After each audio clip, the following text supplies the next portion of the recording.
Welcome to Madhav Ambati YouTube channel. Asia cup నుంచి Pakistan out, Bharat Pak match రద్దు. Asia cup 2025 నుంచి పాకిస్తాన్ జట్టు తప్పుకుంది. సూపర్ 4కు అర్హత సాధించాల్సిన గెలుపొందని కీలక మ్యాచ్కి ఈ విషయాలు తెలుసుకునే అంతకంటే ముందుగా Madhav Ambati YouTube channel subscribe చేయండి. ఇలాంటి వీడియోస్ మళ్ళీ మీకు నోటిఫికేషన్ రావాలంటే ఈ వీడియోని మీ ఫ్యాన్ ఫ్రెండ్స్ షేర్ చేయండి, మన వీడియోని లైక్ చేయండి.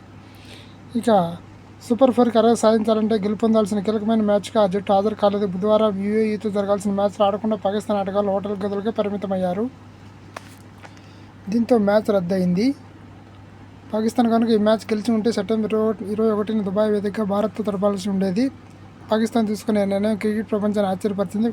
పాకిస్తాన్ క్రికెట్ బోర్డు ఈ విషయంపై ఎటువంటి అధికారిక ప్రకటన చేయలేదు. తమ జట్టు ఎందుకు మ్యాచ్ ఆడలేదో కూడా స్పష్టం చేయలేదు. ఈ ఆకస్మిక నిర్ణయంపై అభిమానులు, మాజీ క్రీడాకారులు తీవ్ర అసంతృప్తి వ్యక్తం చేస్తున్నారు. ముఖ్యంగా భారత్ పాక్ మ్యాచ్ రద్దు కావడంపై క్రికెట్ ప్రముఖులు నిరాశ చెందుతున్నారు. ఈ పరిస్థితులపై ఆసియా క్రికెట్ కౌన్సిల్ అత్యవసర సమావేశం ఏర్పాటు చేసింది. దీనిపై ఏసీసీ త్వరలో అధికారిక ప్రకటన చేయనుంది. పాకిస్తాన్ మ్యాచ్ను తప్పుకోవడం వల్ల యూఏఈ నేరుగా సూపర్ 4లోకి అడుగుపెట్టింది. ఇక సెప్టెంబర్ 21న భారత్ యూఏఈ మధ్య మ్యాచ్ జరగనుంది.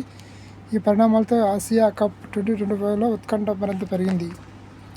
పాకిస్తాన్ ఈ టోర్నమెంట్ నుంచి తప్పుకోవడానికి గల కారణాలపై ఊహాగానాలు కొనసాగుతున్నాయి. పాక్ క్రికెట్ బోర్డు ఆటగాళ్ల మధ్య విభేదాలు ఉన్నాయని, ఆసియా కప్ షెడ్యూల్పై వారికి అసంతృప్తి ఉందని వార్తలు వినిపిస్తున్నాయి. ఏదేమైనా పాకిస్తాన్ తీసుకునే నిర్ణయం ప్రపంచ క్రికెట్లో కొత్త చర్చకు దారితీసింది. మీరేమనుకుంటున్నారు? ఈ పాకిస్తాన్ క్రికెట్ టీం మ్యాచ్ ఆడకపోవడానికి కారణాలు ఏంటో మీరు కామెంట్ రూపంలో మన అభిమానులు కూడా తెలియచేయండి.